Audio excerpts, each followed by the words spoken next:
This is Diego Pato and Adam Benayoun in Worlds Nogi 2021. I have definitely been sleeping on Pato, and he does some really funky stuff with his guard that I'm just going to try to focus in on. So I think he plays extremely ball, which is kind of crazy.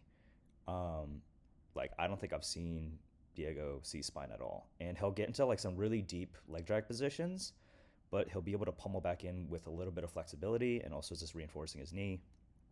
I don't remember if that's exactly in this one.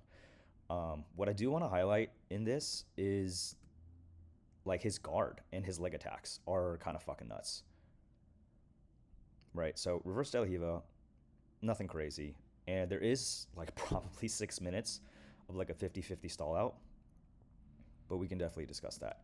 This is crazy. If I could like roll with Pato, I would ask him how he's doing this because it looks like he's just putting himself in headquarters, which I think is nuts. Like I think when my hip is pinned here, I feel like I'm dead, right? And I watched this like 6 times trying to figure out what he's doing to not be fucked. And I think it's just because he's really compact. He's a little meatball boy, and he does a good job of like kind of like off balancing with the hook with his right foot and trying to wedge his elbow underneath his left knee, I think. This is also crazy. I haven't seen anyone do this. Like literally framing against the knee to prevent the knee slice is kind of nuts. I'm not sure how that feels. I don't know if it's easy to swipe off or not, but I think he's just really compact, and it's definitely different and might be hard depending on your body type to roll this way. But definitely, if you're a smaller, shorter, more compact person, his game's really good. Like this is insane to me. Like, how is he not getting fucked right now? Right? Like, if he punches this underhook, right, you have your knee slice option over to this side, and then if he folds this knee down, you have your smash passes. Like, there's just so many things that I would feel really unsafe with here, and I don't fully understand how he's able to recover.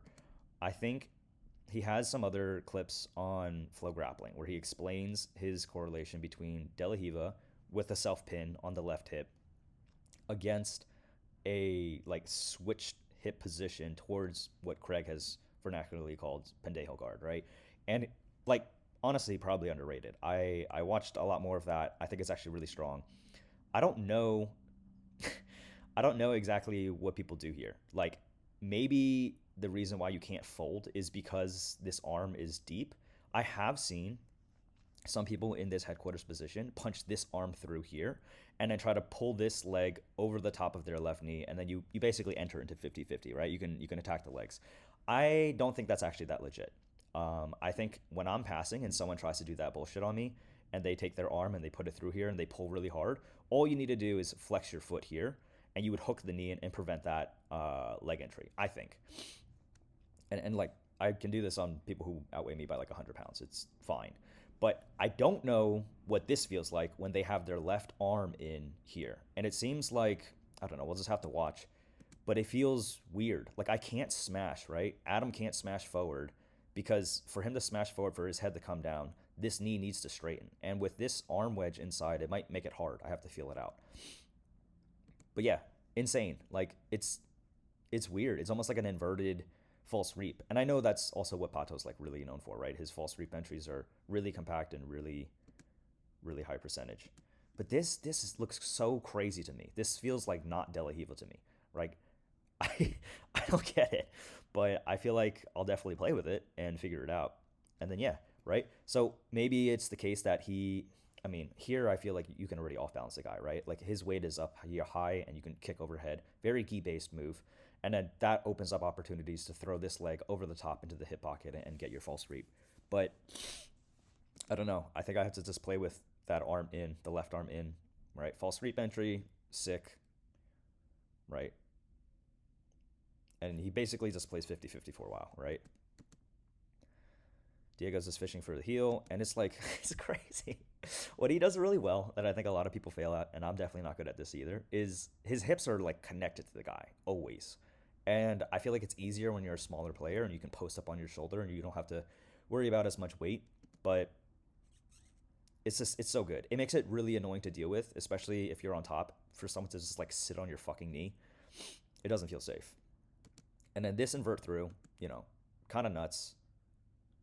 And he just repeatedly does this for like 6 minutes, right? So hunting for the leg. And yeah, I mean, when you're that deep and you have that big of a vice grip on it, I feel like Adam's only option is to hide the heel and then backstep over the top and to just like buys him some time. Right? We can see he's fishing for the heel, right? You can kind of hand fight a little bit if you're defending, right? But look, he has to hide, right? He can't let him just get purchase on his knee. So he has to hide the leg.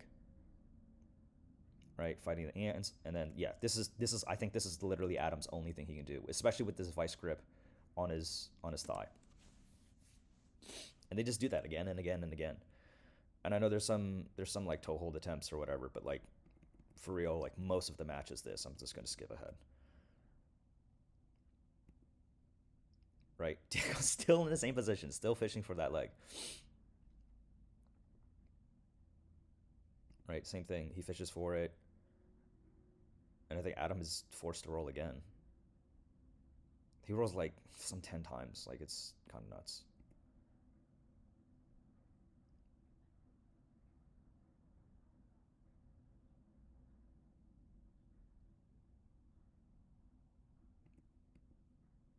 Right? Has to hide the heel. I guess they reset. Okay, weird arm crush. I'm not as interested in this. Like literally it's the exact same. And I get it. Like if you roll Nagi, you'll know 50-50 is like notorious for stalling out. And then someone just stands up and gets points. Or you throw on a strained face and go for a straight ankle and you get an advantage, right? Okay, we're gonna skip ahead. I don't care about any of this. What I do care about is I don't know if there's a name for it. Oh, we can actually look at this too. This I actually watched really slow because I feel like obviously these people will whoop my ass, but I don't think this is good passing. Like it looked like a lot of motion, but I don't think he's deleting any of the frames. Right? Okay, he stuffs that down. That's very normal. I don't know what he's doing with his left arm. Like maybe he can't get to his head, but like there's opportunities here for a row drag, right? Like the arms are extended. There's no knee elbow connection. So I was confused. I don't know. And Pato's so good at threading that leg back in, you know? Like basically any moment that Adam doesn't have his hand on this heel, he's going to throw his foot inside to threaten the false reap. Something also kind of crazy, Pato doesn't go elbow deep.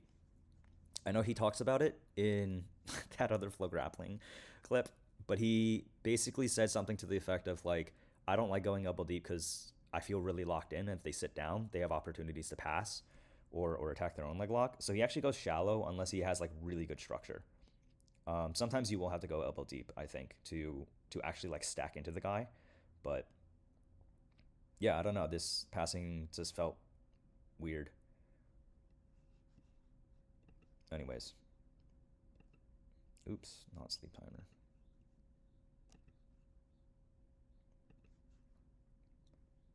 Hey, what's going on? Why is it?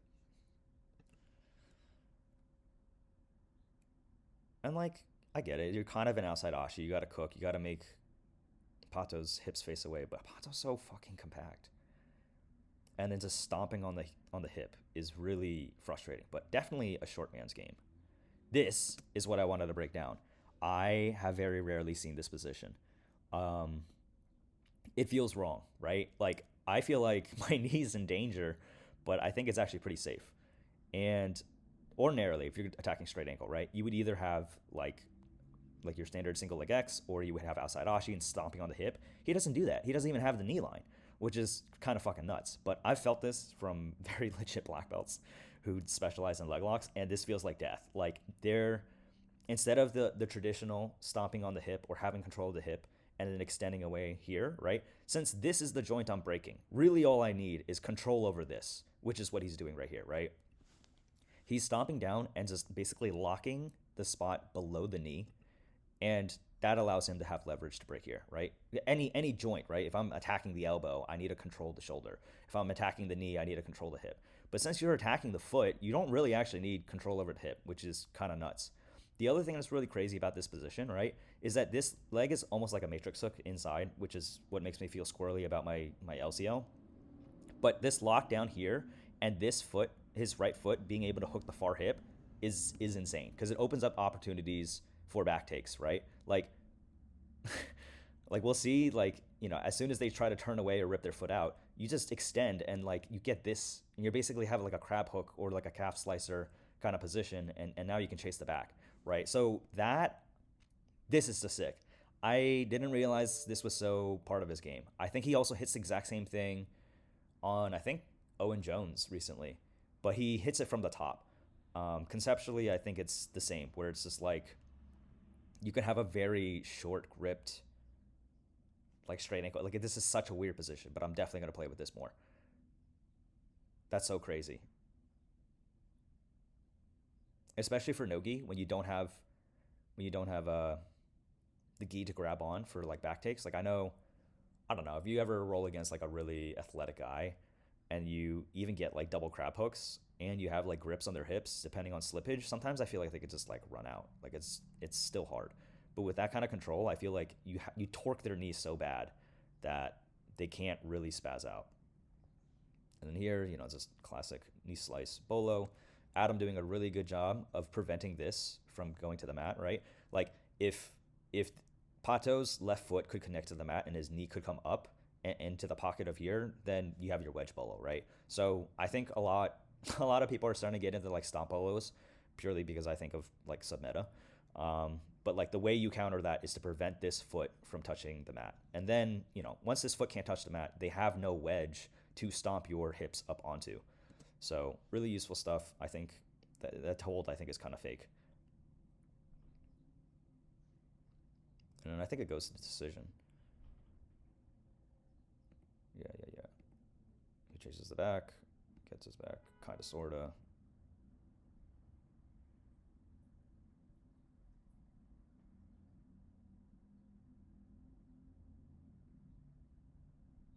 Then another false reap kind of entry.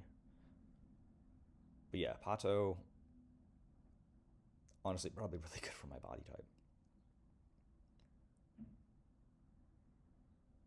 And like again, right? I think this is another example. Every time he's not connected to this ankle, I think Pato's just throwing his leg in, which is, I don't know, this is kind of pendejo-ish, right? Like he has, I think, his right hand close to this ankle. His right foot has access to the inside space, and he can kick on this far hip. And then this foot is framing and just kind of probing around this near side hip, but also threatening for a false reap.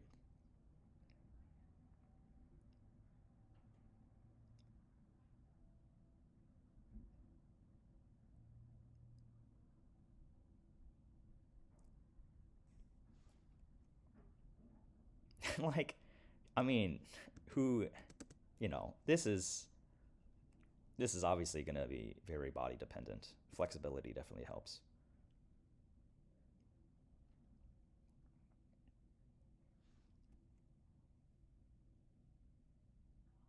Yeah. And then I think that's it.